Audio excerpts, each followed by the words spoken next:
नमस्कार दोस्तों, मैं doctor Vineet Shukla, homeopathic physician and consultant. दोस्तों, सोरियासिस एक बहुत ही क्रॉनिक स्किन डिजीज़ है।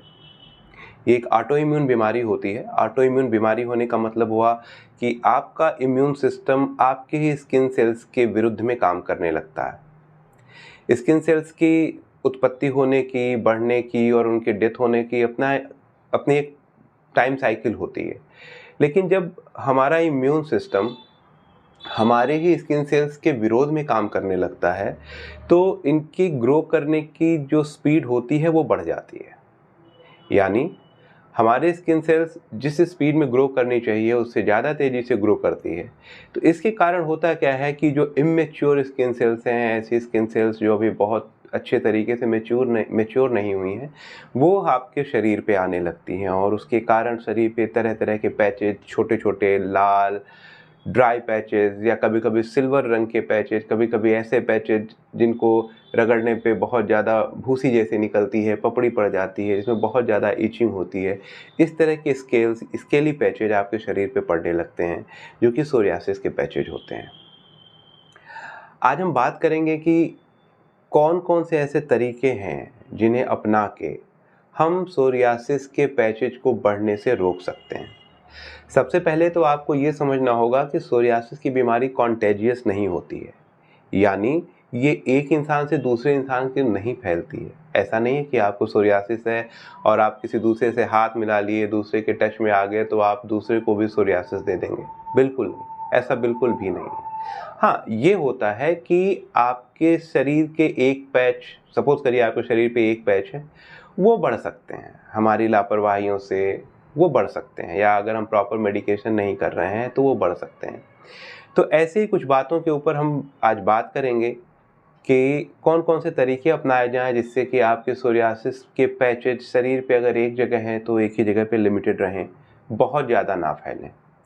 पहली चीज़, आपको अपने पोषण पे ध्यान देना है, अपने खान-पान पे ध्यान देना है। सारी बीमारियों के लिए बहुत ज़रूरी है कि आपका खाना बहुत अच्छा हो। लेकिन जो सोरियासिस के मरीज़ हैं, उनको ख़ास तौर से किन चीज़ का परहेज़ करना चाहिए? अल्कोहल, स्मोकिंग, आलू, टमाटर, बैंगन। ऐसा देखा गया है कि इन चीज़ों का परहेज़ अगर सोरियासिस का मरीज़ लंबे समय तक कर रहा है, तो उसके सोरियासिस के पैचेज़ धीरे-धीरे कम होने शुरू होते हैं और साथ में ही वो एक जगह से दूसरी जगह पे फैलते नहीं हैं। उनका आकार नहीं बढ़ता है। देखिए, ये कहना तो बहुत आसान है कि हाँ, अल्कोहल और स्मोकिंग छोड़ दिया जाए। कैसे? ये एक बहुत ही कठिन प्रोसेस होती है। इसके लिए आप अपने डॉक्टर से कंसल्ट करिए। आपका डॉक्टर आपका होम्योपैथिक फिजिशियन है, जिस भी डॉक्टर के आप टच में हैं, उनसे संपर्क करिए। वो आपको तरीके बताएँगे कि आप अपनी स्मोकिंग को, अपने अल्कोहल को धीरे-धीरे कैसे करके कम कर सकते हैं। उसके विथड्रॉल सिम्पटम होते हैं, उन विथड्रॉल सिम्पटम को कंट्रोल करने के लिए वो तरीके बताएँगे, आपको मेडिसिन्स देंगे। तो सबसे पहला काम आपको करना है कि आपको अपने खाने के ऊपर ध्यान देना है कि आपका खाना अच्छे से हो। जो चीज़ें परहेज़ की बताई गईं, उसका परहेज़ करना है आपको। दूसरी चीज़, स्ट्रेस कम करिए। स्ट्रेस को कम करना बहुत ज़रूरी है। अगर आपका स्ट्रेस बढ़ रहा है, तो वो आपकी बीमारियों के लिए, सभी तरह की बीमारियों के लिए ही नुकसानदायक है। ये भी, जैसे भी मैंने कहा ना कि अल्कोहल और स्मोकिंग, ये कहना तो आसान है कि हाँ, अल्कोहल और स्मोकिंग छोड़ दीजिए। ऐसे ये कहना आसान है कि अपना स्ट्रेस कम कर दीजिए। स्ट्रेस हर किसी को है। छोटी-छोटी चीज़ों का स्ट्रेस होता है। आप ऑफ़िस का स्ट्रेस है, पढ़ाई का स्ट्रेस है, काम का स्ट्रेस है, लेकिन उसको हमें मैनेज करना होगा। उसको आप कैसे मैनेज करेंगे? आपको अपने स्ट्रेस को मैनेज करने के लिए सबसे पहली चीज़ है, आप अपना एक टाइम टेबल बनाइए। आपको कैसे काम करना है, क्या करना है। कुछ समय अपने लिए निकालिए।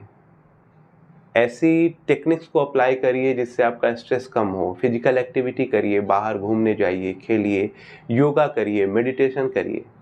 क्योंकि अगर आपका स्ट्रेस कम नहीं होगा तो सोरियासिस के अलावा भी बहुत सारी ऐसी बीमारियां हैं जो आपके स्ट्रेस से बढ़ जाएंगी।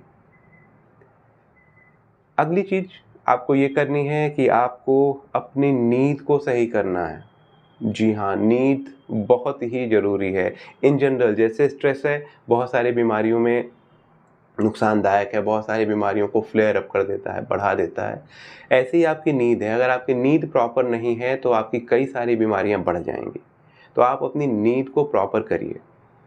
नेक्स्ट चीज़ जो आपको करनी है वो है अपनी स्किन का ध्यान रखिए। स्किन का ध्यान रखने का मतलब क्या है भाई? जाहिर सी बात है, आप अपने शरीर का ध्यान तो रख ही रहे हैं। स्किन को स्पेशल अटेंशन चाहिए होती है सोरियासिस के केस में। स्पेशल अटेंशन का मतलब और कोई एक्स्ट्रा स्किन इन्फेक्शन आपके शरीर पे ना होने पाए, आपकी स्किन पे बहुत ज़्यादा कट्स, बहुत ज़्यादा इंजरीज ना होने पाए, ये आपको बचाना है। बहुत ज़्यादा फ्रिक्शन ना आपके स्किन पे होने पाए, ये आपको बचाना है। अगर आप घर से बाहर निकल रहे हैं, बहुत ज़्यादा धूप में निकल रहे हैं, तो कोई माइल्ड अपने डॉक्टर से सजेस्ट करके, अपने डॉक्टर से पूछ के सनस्क्रीन का प्रयोग करें। विटामिन डी भी स्किन के लिए बहुत ज़रूरी होता है। तो अगर आपके शरीर में विटामिन डी की डिफिशियंसी है तो उसकी वजह से भी आपकी स्किन डिजीज़ बढ़ सकती है। तो आपको क्या करना है, आपको अपने विटामिन डी को भी मैनेज करना है। शरीर को बहुत ज़्यादा डिहाइड्रेट नहीं होने देना है। खूब पानी पीजिए। आपका शरीर हाइड्रेटेड होना चाहिए, शरीर में पानी की कमी नहीं होनी चाहिए। अगर शरीर में पानी की कमी होगी तो उसके कारण भी आपकी सोरियासिस की जो स्थिति है वो और ख़राब हो सकती है। आप कहीं बाहर निकल रहे हैं या नहाने के पानी का प्रयोग कर रहे हैं तो बहुत गर्म पानी का प्रयोग ना करें, या ऐसे वातावरण में ना रहें जहाँ पे बहुत ज़्यादा गर्मी है, क्योंकि बहुत ज़्यादा गर्मी से आपकी स्किन ड्राई होगी और आपको सोरियासिस की बीमारी जो है वो और ज़्यादा फैलेगी। तो अगर आपको इस चैनल पे दी गई जानकारी आपके काम की लग रही हो तो कृपया लाइक करें, शेयर करें और लोगों तक बढ़ाएं, जिससे ये जानकारियाँ और लोगों तक पहुंच सकें। Thank you.